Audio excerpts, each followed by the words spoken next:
네, 반갑습니다. 마음호수 심리상담소의 김진겸 소장입니다. 오늘은 강박증으로 힘든 분들이 자주 이야기하지만 막상 말로 꺼내기 힘든 그 이야기를 하나 하려고 합니다. 요즘 조금 괜찮아졌는데 그래도 무섭습니다. 이러다가 다시 오면 어떡하죠? 다시 시작되면 저는 못 버틸 것 같아요. 이 말의 진짜 의도는 이런 걸 겁니다. 지금도 힘든데 다시는 그 지옥으로 돌아가고 싶지 않다. 이것은 겁이 많은 게 아니고 강박증으로 무너져 본 사람만 아는 공포라고 생각합니다. 확인 강박이 있는 분이라면 문을 잠그고 나가면서도 발이 안 떨어질 겁니다. 손잡이를 여러 번 당기고 나왔습니다. 그리고 집을 나왔는데 갑자기 가슴이 내려앉습니다. 내가 잠근 거 맞나? 여기서 더 무서운 것은 생각이 아니라 몸의 느낌입니다. 잠궜던 장면이 뚜렷하지 않은 느낌, 손의 감각이 덜 남은 느낌, 뭔가 빠뜨린 것 같은 느낌. 그 느낌이 들어오면 머리는 이렇게 말합니다. 가서 한 번만 더 확인하면 끝날 거야. 그래서 돌아가죠. 확인합니다. 그리고 잠깐 숨이 쉬어지고 안도감이 들 겁니다. 하지만 진짜 문제는 여기서 시작되는 거죠. 그 다음날, 그 다음 주, 그 다음이 문제입니다. 똑같은 순간에 우리의 뇌는 더 빨리 묻는 거죠. 이번에도 확인해야 하는 거 아니야? 오염 강박도 마찬가지입니다. 문고리를 만졌는데 손이 더러워진 것 같은 느낌이 듭니다. 실제로 더러운지 아닌지보다 그 찝찝함이 너무 견딜 수가 없는 거죠. 그래서 씻습니다. 한 번 씻고도 찝찝하면 한 번 더 씻는 겁니다. 그리고 잠깐 편해지겠죠. 그런데 문제는 또 다음번에 일어나는 겁니다. 더 빨리 찝찝함이 올라오는 거죠. 결국 삶이 이렇게 변하는 겁니다. 씻어야만 살 것 같다. 확인해야만 살 것 같다. 여기서 제가 오늘 진짜 하고 싶은 말이 있습니다. 이러한 부분들은 여러분들이 약해서가 아닙니다.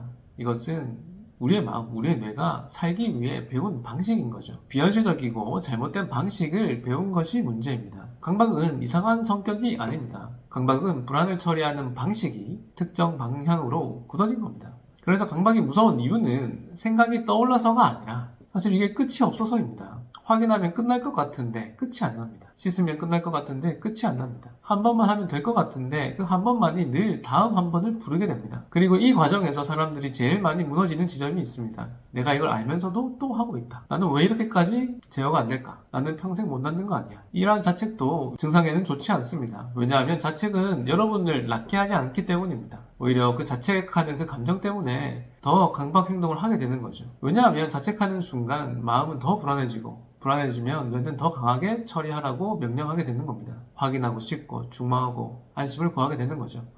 그러면 잠깐 편해집니다. 그 편해짐이 다시 학습이 되는 거고요. 이것 봐, 이게 답이 맞잖아 라는 식으로 학습하는 겁니다. 그러니까 강박은 단순히 불안한 사람의 문제가 아니라 불안을 처리하는 방식, 그 결과가 학습이 되어버린 문제입니다. 그래서 다시 올까봐 무서워요 라는 말의 본질은 사실 이겁니다. 다시 불안해질까봐 무서운 것이 아니라 불안해지면 내가 또 반응해버릴까봐 무서운 겁니다. 그렇기 때문에 여기서 회복의 기준이 달라져야 합니다.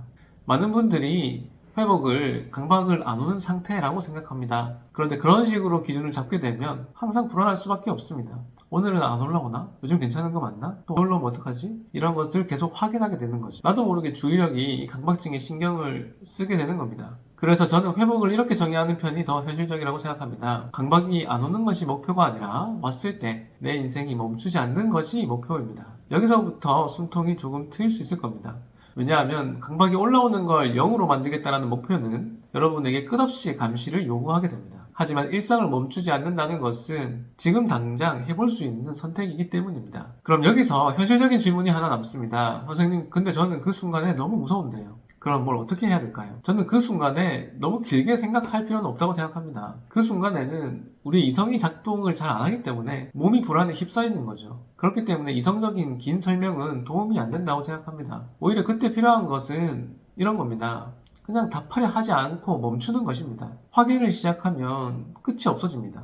씻기를 시작하면 기준이 계속 올라갑니다. 그래서 강박이 올라오는 순간 여러분이 해야 할 선택은 완벽한 확신이 아니라 더 이상 하지 않고 멈춘다라는 종료 지점을 만드는 겁니다. 예를 들어 확인 강박이라면 이렇게 하는 겁니다. 문을 잠갔다면 손잡이 확인은 한 번만 하는 겁니다. 그 다음부터는 불안이 올라오더라도 찝찝하더라도 하지 않는 거죠. 오염 강박도 마찬가지입니다. 씻는 건 하되 정해진 절차까지만 하는 겁니다. 누구나 다 하는 그 정도만 하는 거예요. 그것이 감정적으로 개운해질 때까지가 아니라 일반적으로 하는 규칙 정도로만 하는 겁니다. 그러면 불안하겠죠. 불안하더라도 그냥 거기서 멈추는 겁니다. 여기서 중요한 것을 하나 더 말씀드리겠습니다. 이 훈련은 처음에 잘 안 되는 것이 정상입니다. 왜냐하면 여러분이 오랫동안 불안이 오면 이렇게 반응해야 한다. 그래야 편해진다. 라는 것을 학습해왔기 때문입니다. 그래서 초반에는 그 행동을 멈추게 되면 불안이 더 크게 느껴질 수도 있을 겁니다. 그때 많은 분들이 역시 나는 안 되는구나 라고 결론을 내립니다. 하지만 그 결론이 저는 제일 안타깝습니다. 왜냐하면 그 순간이야말로 무의식이 처음으로 다른 학습을 할 수 있는 순간이기 때문입니다. 그래서 어쩌면 치료를 위한 중요한 기회일 수도 있는 거죠. 결국은 내 마음에게 불안한데 이렇게 반응을 하지 않아도 괜찮다라는 것을 가르칠 수 있어야 합니다. 강박은 여러분을 이상한 사람으로 몰아가지만 실제로는 여러분이 안전하게 살고 싶어서 무의식이 과하게 작동하는 경우가 많습니다. 그렇기 때문에 오늘부터 목표를 한번 바꿔보시면 좋겠습니다.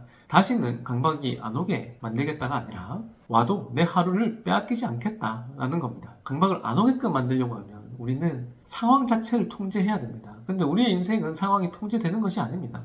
그게 마음대로 되지 않아요. 그러면 나만 고립되게 됩니다. 그게 아니라 그런 상황 자체는 올 수 있고 오더라도 내가 가급적 내 인생의 시간과 에너지를 빼앗기지 않는 그 노력이 중요한 거고요. 그래서 여러분들이 한 가지만이라도 한번 해보시면 좋겠습니다. 그 강박의 그 질문에 답하지 않고 멈추는 거, 그리고 해야 될 어떤 반응의 종료 지점을 원칙으로 정하고 지키는 거, 불안이 남아있어도 그 상태로 내 일상을 계속 보내는 거, 그런 것들이 쌓이게 되면 지금 당장 불안이 없어지지 않더라도 미래에 그 불안으로 인해서 내가 예전만큼 흔들리는 일은 줄어드는 겁니다. 그래서 여러분들이 지금 힘든 것은 여러분들이 이상해서가 아닙니다. 너무 오랫동안 잘못된 방식으로 불안을 처리하느라 지쳐있기 때문입니다. 그래서 여러분들이 그 처리 방식으로부터 벗어나시는 그 방법을 찾아가시면 좋겠습니다. 좋습니다. 오늘의 내용에 공감하신다면 제가 운영하는 강박증 온라인 심화 과정도 꼭 참고해 보시면 좋겠습니다. 다음 시간에 더 좋은 내용으로 뵙도록 하겠습니다. 감사합니다.